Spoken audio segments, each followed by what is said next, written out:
asked to do this, the topic is something that is special to me because it's something that I deal with every day of my life. Growing up in Reading, lived in Reading my whole life, played at the Carolina Panthers, moved back to Reading. So this has always been my home. It's always been my family's home. And growing up here, being involved in youth sports. Now what I do now, for those that don't know, I do sideline reporting for UC football. I do TV with Fox Sports Ohio. I have my own radio show on ESPN 1530 every day, noon to 1, Monday through Friday. I do a football show 3 to 6 at Sam Adams on Mondays in OTR, and then I do quarterback training. So I went through this whole process of my youth sport experience and youth sports now, which I deal with every week. I was telling Mr. Bemis, you know, my weekend right now consists of UC Saturday and football training Sunday, and sometimes those clash. A couple weeks ago, I was at ECU for the UC game. It was a 7 o'clock game plays. It's a slow game. We get on the plane. We get back at 3 in the morning. I had already scheduled quarterbacks at 9 a.m. all the way up until 2 p.m. So 9 to 2 comes quarterbacks, and then got to watch the Bengals because now I get paid to talk about the Bengals. So if you want to think that that a job is hard, try figuring out an hour a day to talk about the 0-9 Cincinnati Bengals right now, presumably 0-10 Cincinnati Bengals because it's not going to be easy. But sports is my life, and it's always been my life, and youth sports is an important part of that. And youth sports over the past few years is going through some transitions. There's obviously concussion questions that have started from the NFL, and they've come down to college and high school and youth sports. So I was researching this a little bit this week. The average age for kids now in America to stop playing sports is 11 years old. And there's a lot of reasons that kids do that, but they start at 7, 8, 9, 10. They get to be 11, 12, they start making their own decisions, they don't want to play. So there's many things that go into that, and many things that I looked at when deciding to talk about this stuff of why I think youth sports is beneficial. So I want to start, though, with the differences.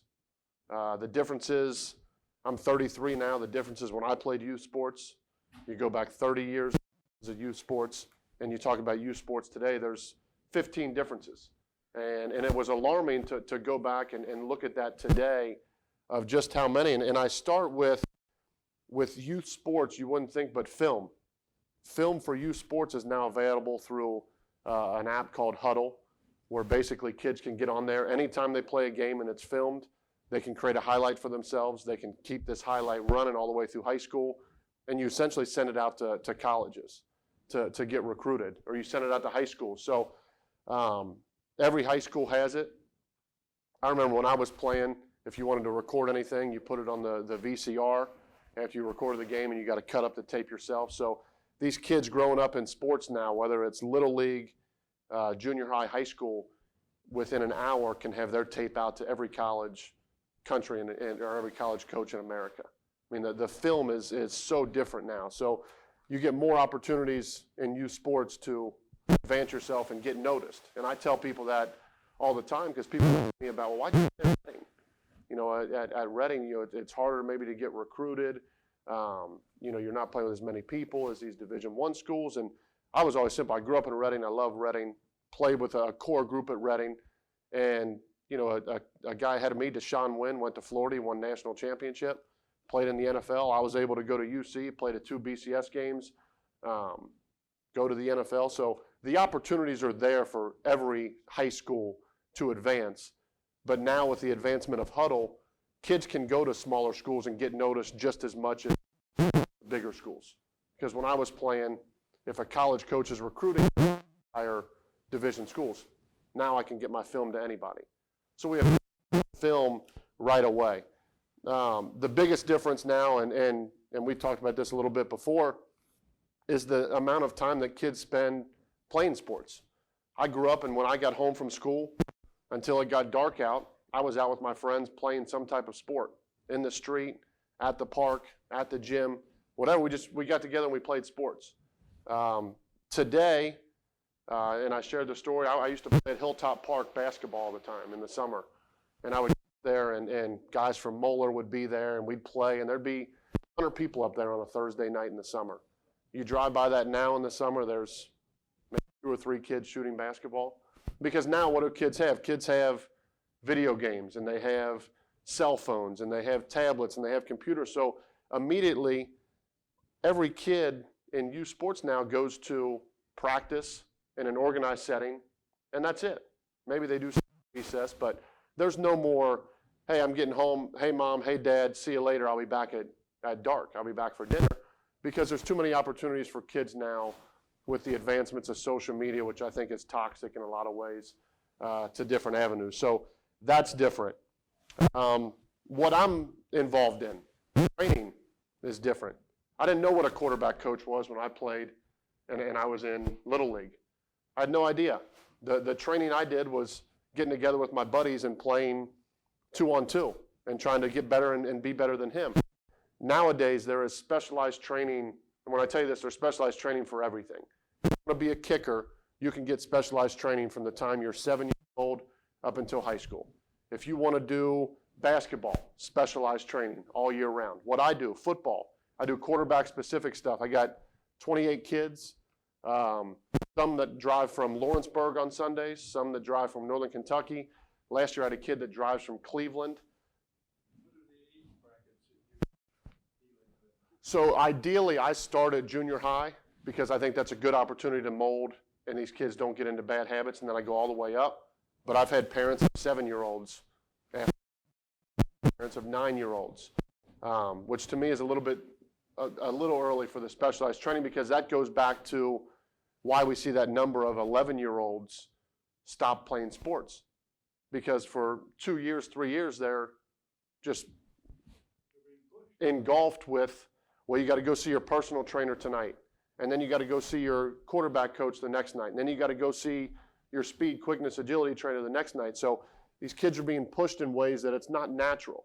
They don't just get to go and enjoy and play at Hilltop Park. They don't get to do that stuff because of the specialized training. So I'm on the fence. I love the way it was when I was growing up, but it's also a way of life for me, so I enjoy the specialized training. But what I do, I don't have the kids come more than twice a week. We're not training 3 or 4 times a week, especially when they're younger, because odds are they're not retaining as much as the kids in high school. And then the kids in high school, you want to get serious? Okay, we'll start watching film. We'll revamp this up a lot. But for the younger kids, once a week, maybe once every 2 or 3 weeks, if that. But the specialized training, it's insane. It's so different now.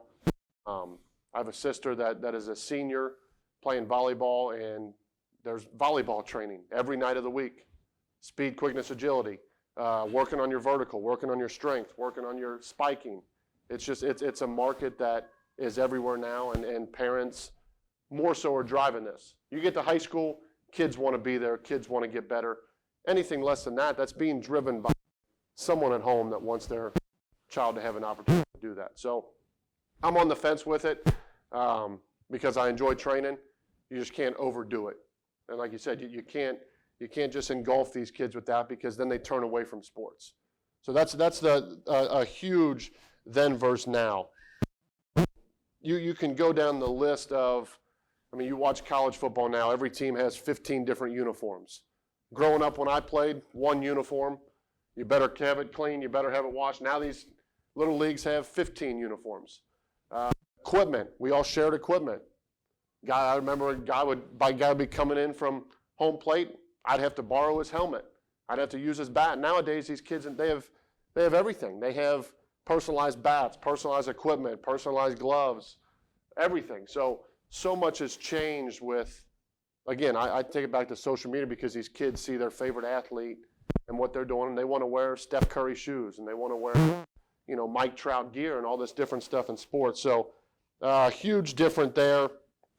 The practices growing up, practice whenever you can get a field. Now it's organized, everything one-off.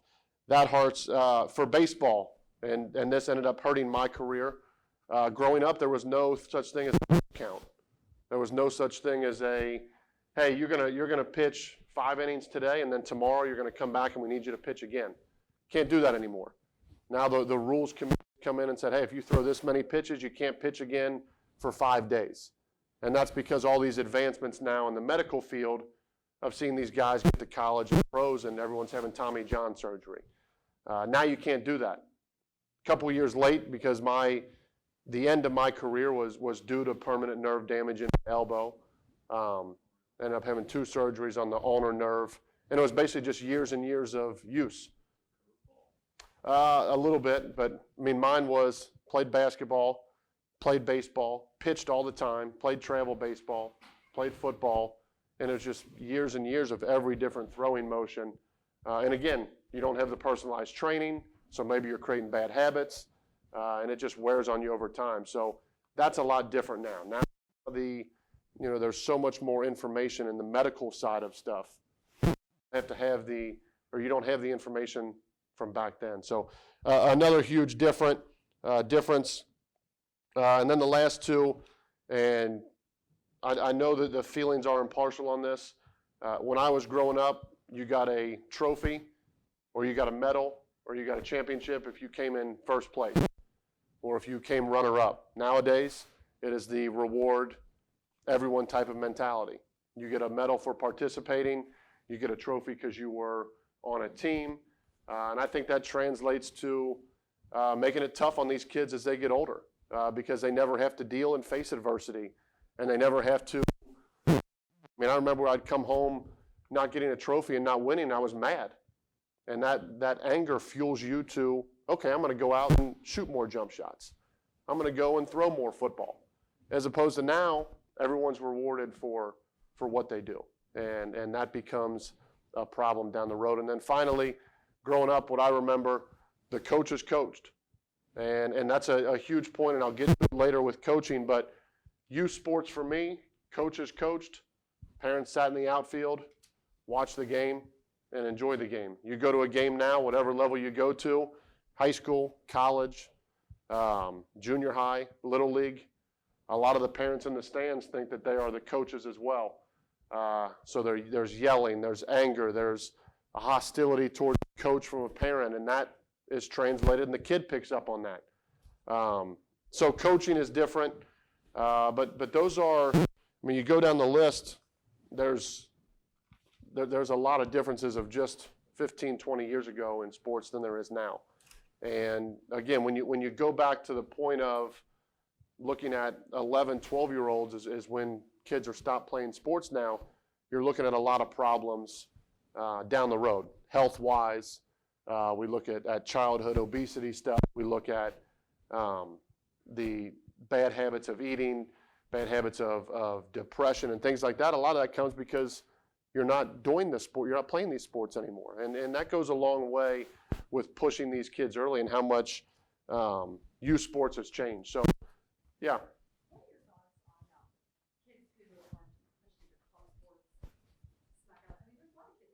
Yeah. Mm-hmm. Yeah. Yep. Yeah. Yep. Mm-hmm. Yeah. Yeah. Well, and again, that was a difference too of back then. You didn't get to get picked on. It was randomly on which team you're on, and a lot of that's changed now. But I'm a proponent of playing as many different sports as possible. I can tell you for a fact that coaches that coach in college that I know that I played for or that I played with want kids to play multiple sports. They would in football, they would rather recruit a kid that played football and then he played basketball and he can do baseball. Everything is about learning. Everything is about improving different sets. When you personalize everything on just one sport, it puts a lot of pressure, onto that kid to say, okay, well, this is my only chance. This is what I got to do, as opposed to have fun, play every sport that you want to, play every sport that you can. And I told people, I played 2 years of Little League football, and I didn't play again until I was in high school. And, I ended up playing in the NFL because now it's not too late. And the advancement of huddle, like you said, club sports were so important to get noticed for so many years because, like you said, most schools have the advancement to be able to get kids noticed. Now with Huddle, I mean, I have 6 kids in the last 3 years that I've worked with playing college football now. And when I would put their Huddle tapes together, we would use plays from practice, plays from a scrimmage, plays from a game. Coaches just want to see good plays. So I'm a big proponent of playing as many sports as possible, not pushing the club thing, because that's a lot of the club lore is, well, if you want a scholarship or you want to play at the next level, you got to play club. That's just not true anymore because the talented individuals and the athletes that can play are going to get noticed as long as you can do it the right way with Huddle and give yourself the platform to be aggressive. And that's what I tell kids all the time. You gotta bug these college coaches. A high school kid feels like they're bugging someone or they're annoying. Coaches want to know that you want to play at the next level. So send them as much as possible, but I'm a big proponent of play as many sports and don't just focus on one because you really limit yourself in different areas.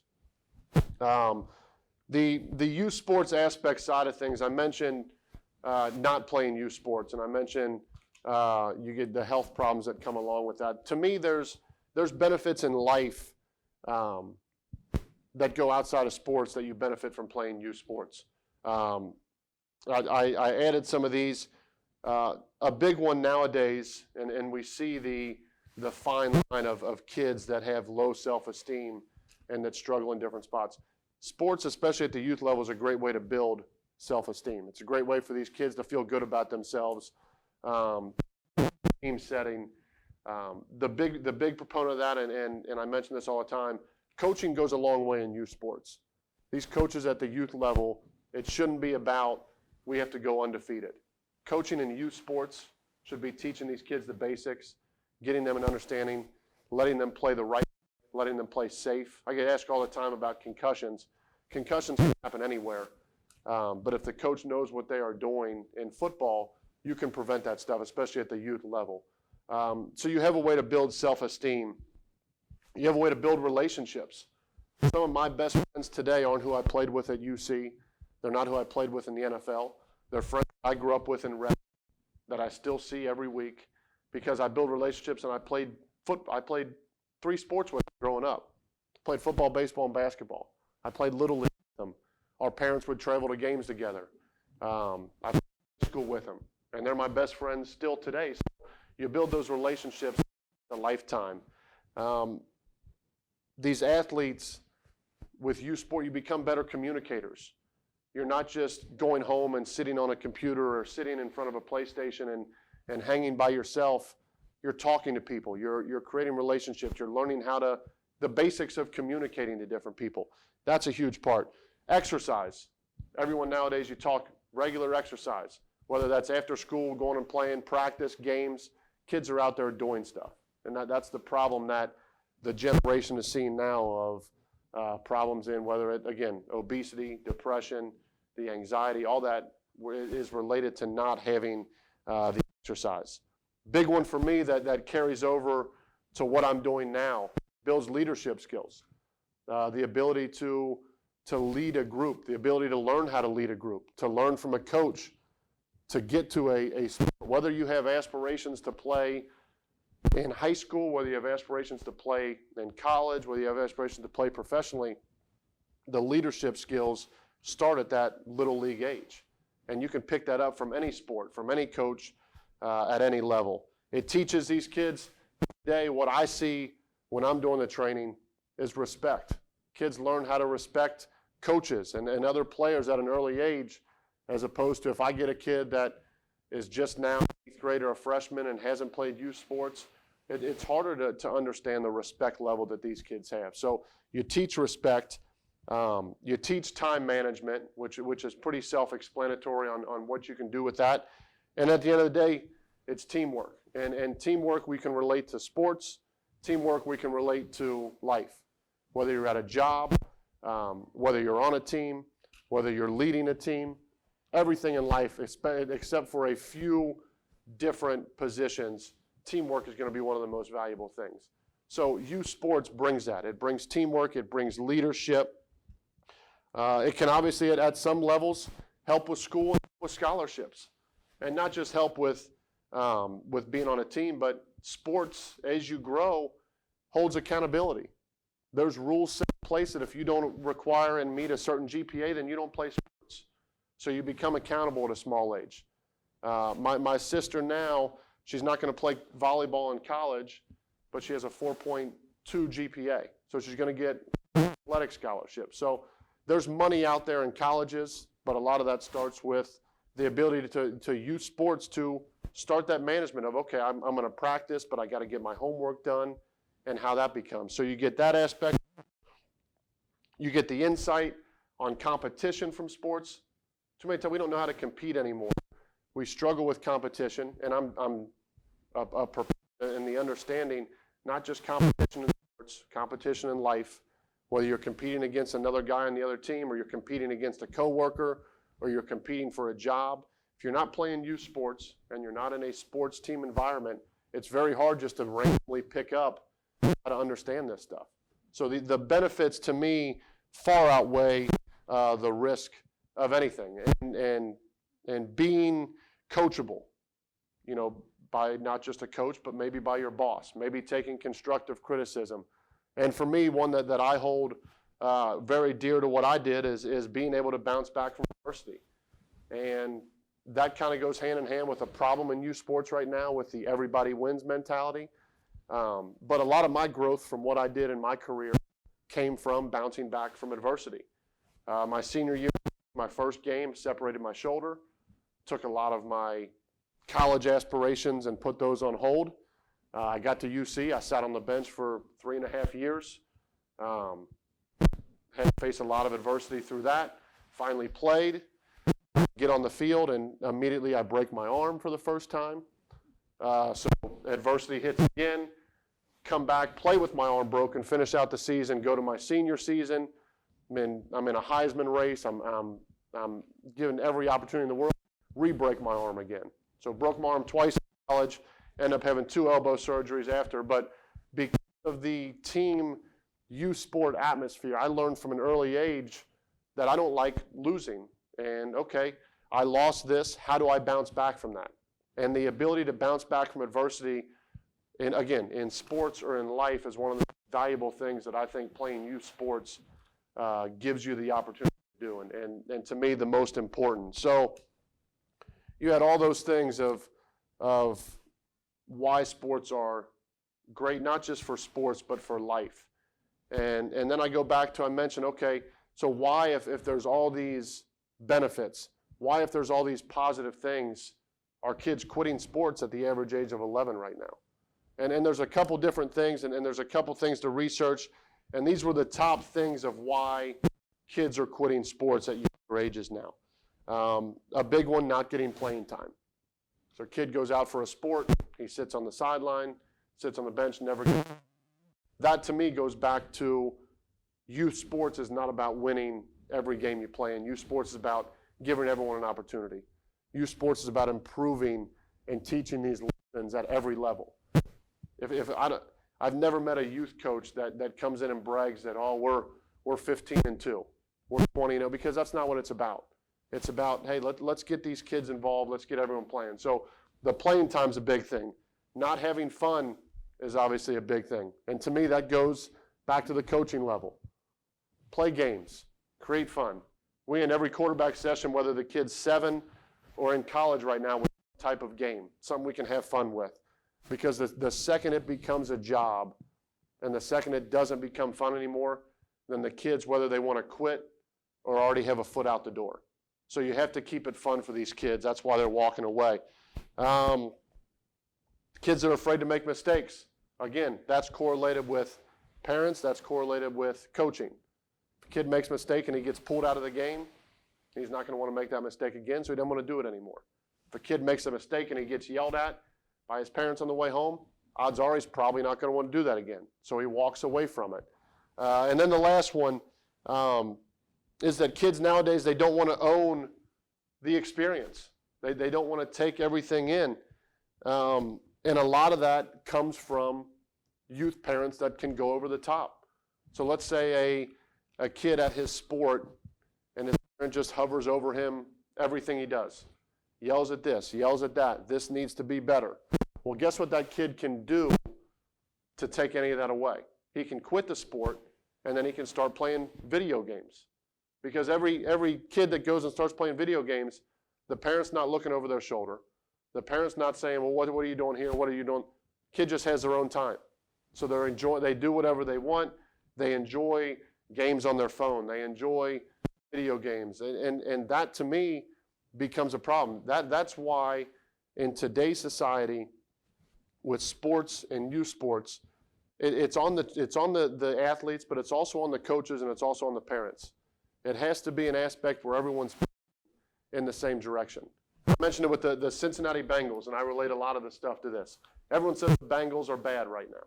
Yes, the Bengals are bad, but in order to get good in the NFL, you have to do multiple things. You have to be active in free agency. You have to be active in the trade market. You have to make the correct draft picks. You have to have the right coaching staff in place. It's not just go out there and play better. There's 4 or 5, 6 different things that equate success. That's no different in youth sports. It's great to have the kids wanting to do it and the kids to enjoy it, but you got to have the coaching that makes it enjoyable, that they learn from, that makes it fun. You got to have the support of the parents. They understand, hey, it isn't life or death right now what we're doing. This is youth sports. We're just trying to get better. And then when you add that and you add the youth sports category, it becomes fun. Then these kids go and come to a quarterback session. Then they want to go and do a basketball session because they enjoy what they're doing and they're having fun doing it. That's why these kids aren't going away from it. So there's a lot of different aspects that go into this. At the end of the day, for me, sports do a couple great things for not just sports but for life, like I said. They build a strong physical foundation. They build us to be better people. They build us to be healthier people. They build us to be able to stay in shape. It keeps us away from, again, diseases, sickness, anxiety, depression, things like that, because you always have something to do and something to look forward to as long as they're enjoying it. So you build the physical foundation, become a lifelong teammate. When I say a lifelong teammate, I mean that in a couple ways. One, the teammates that are next to you in your youth sport. You become a better teammate for high school, become a better teammate for college, you become a better teammate with your family, with your significant other. All of that goes together by understanding sports and the roles that it plays in life and how many good things that come out of it. Again, I mentioned, and I finished with it last, it helps you deal with adversity. That's my biggest key to any success in life, is dealing with the adversity. I can directly equate that to sports. Right now, more than ever, it gives athletes and it gives our kids an opportunity to unplug. And you hear that word all the time, and I watch it and I see it, and I watch a quarterback that goes to a session, get on his phone right before the session. He'll take a picture and put it on social media. As soon as we go to a water break, that kid's back on his phone. As soon as the kid's done, he's taking another picture, he's back on his phone. The youth of today needs an opportunity to unplug. Because we haven't seen the ramifications of a full life of sitting in your phone. We haven't seen the ramifications of coming home from school because there's not any studies on that yet. We can talk about a pitch count now because we've seen the studies of what happens when athletes overuse their arm. We're not at the level yet. We've seen what happens to athletes that have too many concussions because the worst case scenario has happened, where we've seen suicide and we've seen health problems that come. So now you can pull back on that. We're not even at the cusp of seeing this social media and the cell phones and what happens when kids at a very young age, you go to a high school game and look around and look at the kids that are in the stadium. Odds are they're looking down playing a game. A thing for parents to help babysit. Here, go play on the tablet, go play on this. That grows to video games. That grows to never having a chance to create any of these important life skills that come with youth sports. And that's why I think the unplug factor is the most important. We're at a crossroads right now of the social media age and cell phones and everything that can become very dangerous because it's all that these kids know now. It's all the people understand. And to me, I look at just 10 years ago, I was playing at UC. There wasn't Instagram and Facebook and social media and Twitter and all that stuff. It was just starting.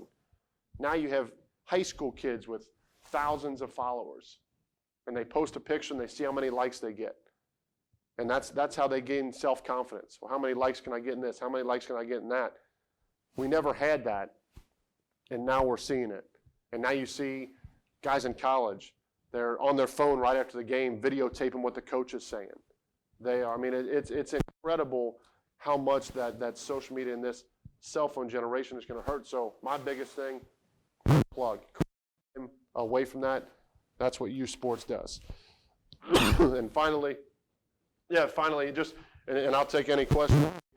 And to your question, this is what college coaches look for. This is what coaches at the highest level want. They want players that are playing multiple sports. They want players that are being coached at a high level. They want players that want to do it and have that passion. So youth sports has always been important to me. It got me to the highest goal that I had ever set for myself in the sport that I chose. I saw it get my younger brother a scholarship to Wake Forest to play football. My other brother walked on at UC to play football. My sister's going to get some college paid for because of work ethic and understanding adversity and bouncing back. So I've seen it personally. I've seen it with friends. And I've seen the other side of it. I've seen the side where you don't have that teamwork mentality and you have all the talent in the world and you don't succeed because you don't have any of that understanding. So youth sports, to me, one of the most important pillars of building life in general.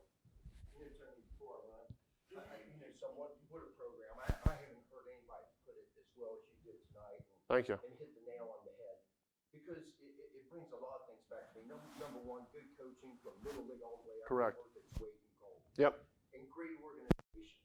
And I want to say YO. Yeah. They do make it fun. Yep. Bonnie doesn't want the cutthroat team. Right. She wants everybody to learn how to play, sportsmanship, teamwork. Yep. You do have to make it fun. I see high school games now where the starting 11 are on the field the whole game. Right. It might be 30-0 with 2 minutes left. Other kids don't get to play. Yep. It is about building state self-esteem. And the other thing, life's teamwork.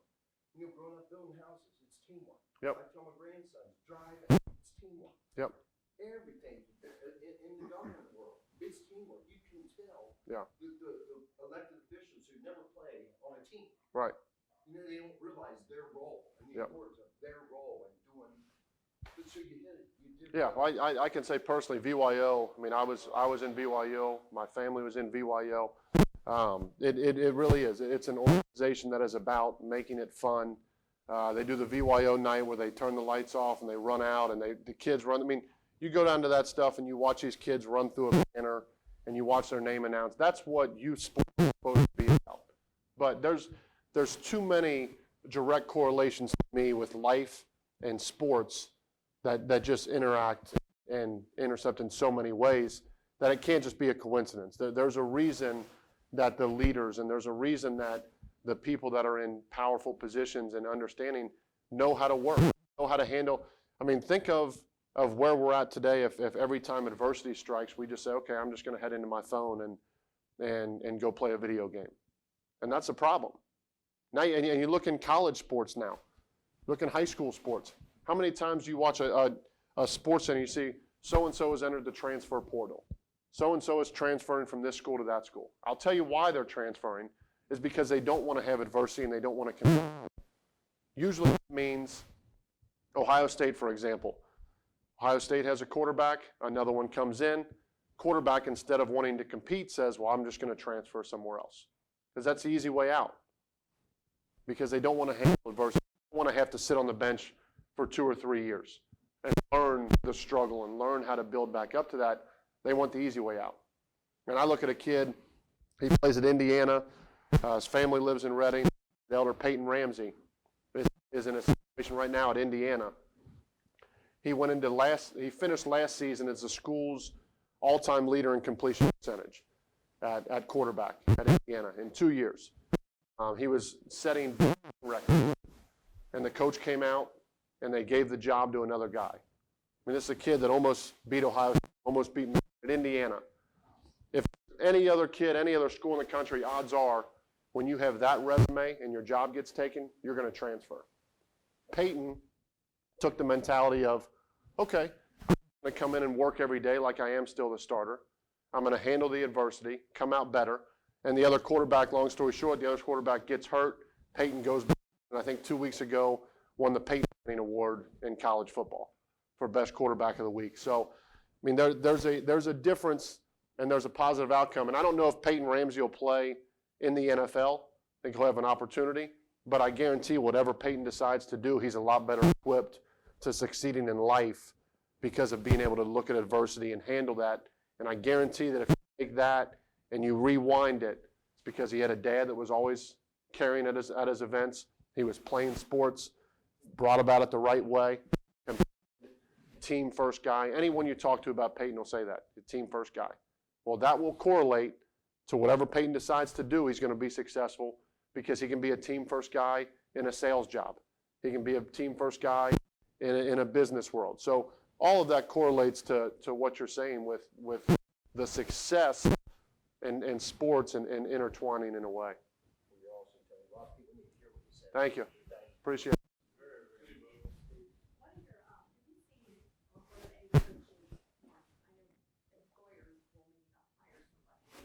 Mm-hmm. Yep. Oh, yeah. Yeah, coaches, you mean on what kids put on their social media? Yeah, coaches do the same thing. Colleges have departments just for that. They have people on staff at a college program that will scour potential student athletes' social media. And they want to see what they're doing with their spare time. They want to see what kind of stuff they're posting and talking about.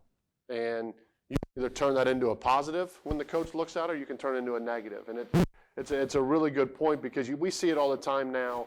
You see politics a lot.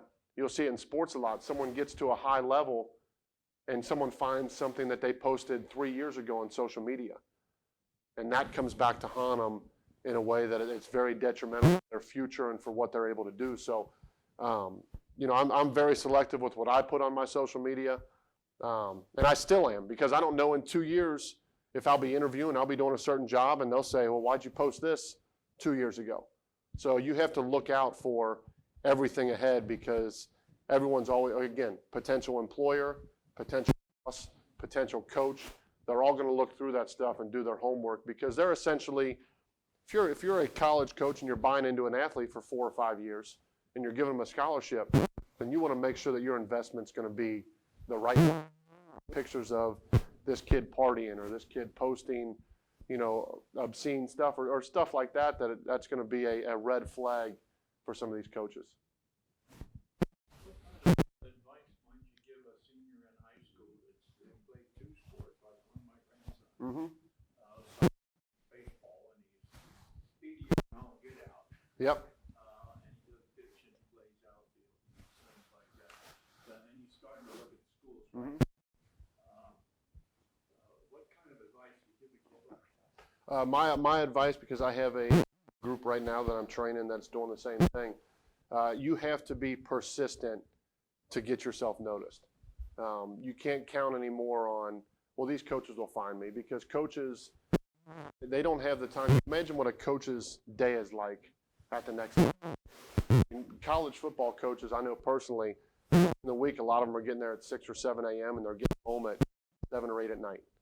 So there's not a lot of time during the day to scour the internet and say, okay, let me find something on this kid. So to me, a persistent athlete is the one that gets the opportunity. If he has a desire to play a college sport at baseball or soccer, then he needs to kind of, again, go into huddle, make a little bit of a highlight tape, which they can all do at this stage. And then from that, everything's record. If he wants to play at UC, you get online and you go to UC's website and you find out an email or you find out a social media handle of the coach that runs that position in that area. And I tell my quarterbacks, take that, you send your huddle clip to every coach, bit of a bio, hey coach, interested in your program. Hope you can take a few minutes to look at my highlight. What can I do to get myself an opportunity to play at the next level? Because from it might not be the school that he sends that to, but that coach might come back and say, well, I know the coach over at Valparaiso, and he would love to see this. Can I pass it on to him? Because kids all the time, like I said, they're bothering. I used to, I'd have got to call this coach. Why? He's busy. Well, no, the coach wants to know which athletes want it the most. And the athletes that are the most persistent to that coach are the ones that want it the most. So be persistent with it, put it together. And really, I mean, don't take, even if I do to get myself, more options. What can I do? Do I need to get faster? Do I need to get stronger? Can you advise anything? And then the coach who might the kid's willing now to do whatever it takes. Those are the kids you want to build into for athletes. The same thing. I have a kid right now at St. X, and he plays in the GCL, and he has set the GCL record for passing touchdowns in one season. When you look at Division I, that league, that's quite an accomplishment. Still don't have any offers. He's a senior. This is his first year playing, so he didn't get much tape out last year. So I told him, you just got to be persistent. Your stats speak for themselves. You just have to be the one that becomes aggressive. If you got to send 1,000 emails out, then you send 1,000 emails, because it just takes one. I had one offer, UC. UC was my only offer out of high school. So you could have 50 offers, or you could have one offer. All you need to get to that next level. Kenny Meyer was your coach, wasn't Yep. Did Kenny help you much as far as school, private school play? Yeah, my biggest thing, I was 6'6" and about 160 pounds.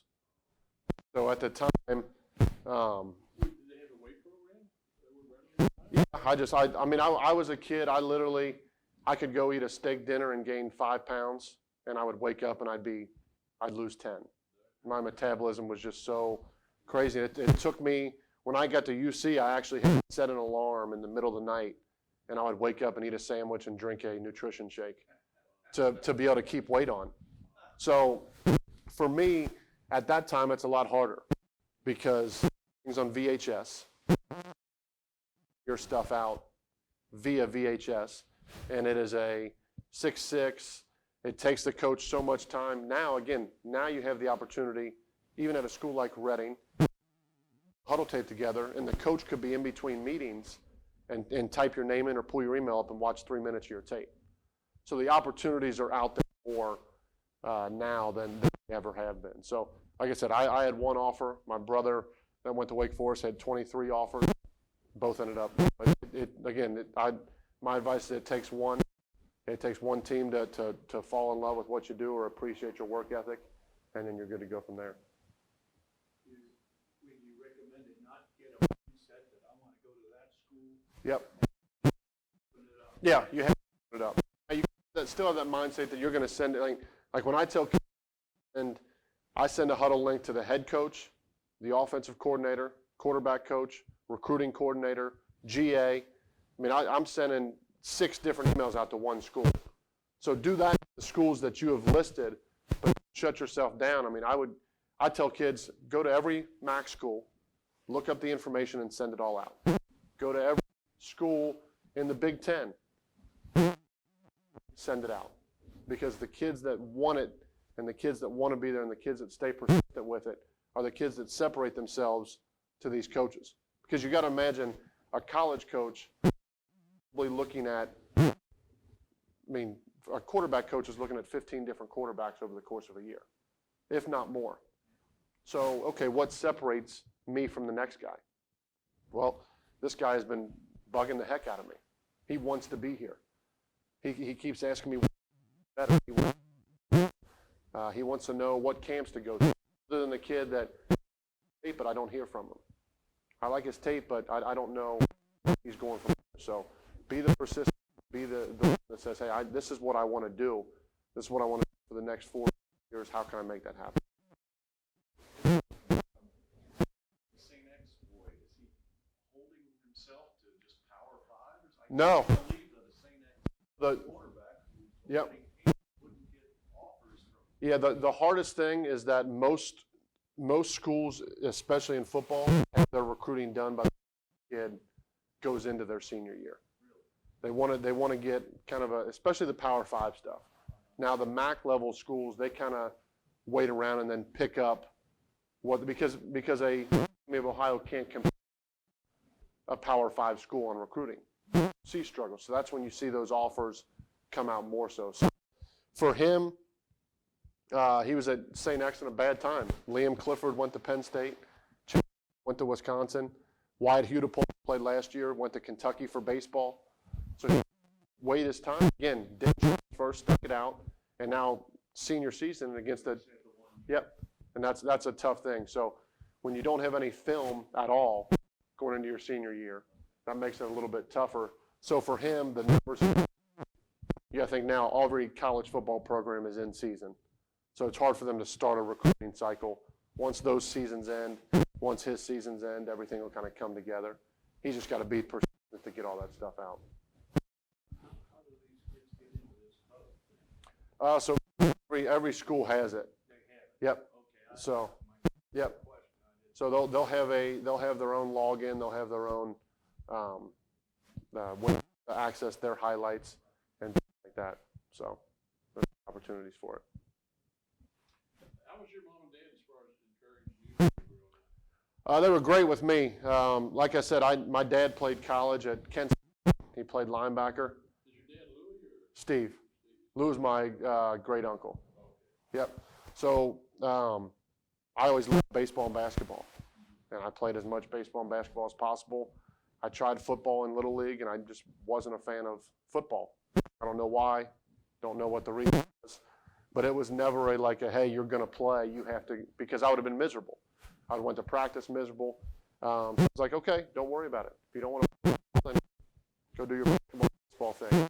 And I think that allowed me, my freshman year of high school, to say, okay, I want to try this again. I want to give this a shot.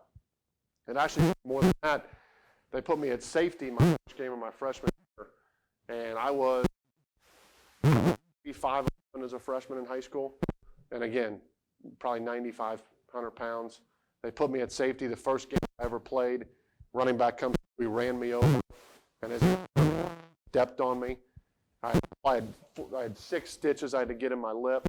And I remember coming home from the hospital, I don't want to do this. Like, that was miserable. And then that was, he said, well, why don't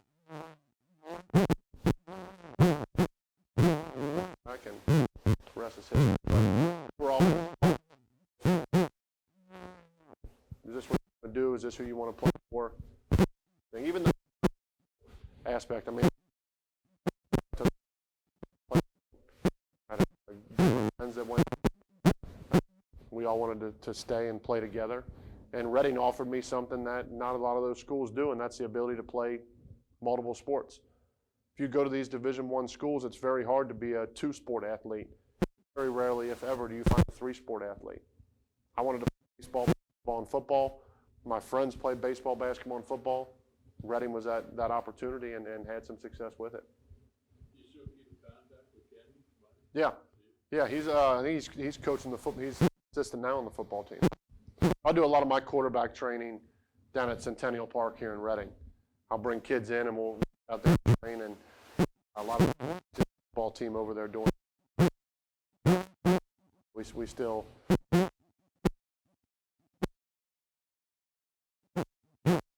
Fame last year, and Kenny was able to come and be a part of that. So it's been really good. Is there a fee associated with the program that you do? My quarterback training, yeah. So I have hourly rates, and then I have 90-minute rates as well. So the older kids watch film, and we'll understand the mental side of the game. And then the younger kids, we just do an hour, and then that fee differentiates based on how old those kids are.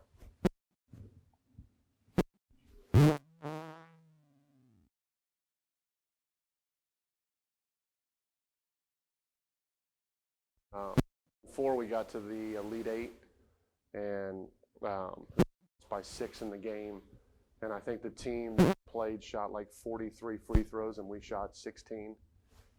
The first But that year we had been, North College Hill had and Bill Walker. We were actually one of the 2 high schools in their 4 years of playing high school basketball to beat them. So we beat them in the state. So had some success. Again, and I mentioned Reading. Reading gave me every chance. My senior year, I was all state in 3 sports. So I go back and forth with parents a lot of time when I'm training a 7th or 8th grader that their kid has to go to Moeller or they have to go to St. X. And my response is, that opportunity, that's great, but you can still have success and you can still succeed playing at a Reading, playing at a Indian Hill, a Deer Park, stuff like that, because now you have the ability to get based off just the work you put in. No, I was just gonna say, Reading's always been in the state championship picture. Oh, yeah. Back when. Yep. Jack Hesse and that group, they're older than me. Yep. Most of them are gone now. Well, the baseball, the basketball, football, wrestling. Yeah, and I know. Yeah, and I know wrestling has always been at the top with Coach Angle as well. So there's a very good pedigree at Reading. And now the new school should help out a ton.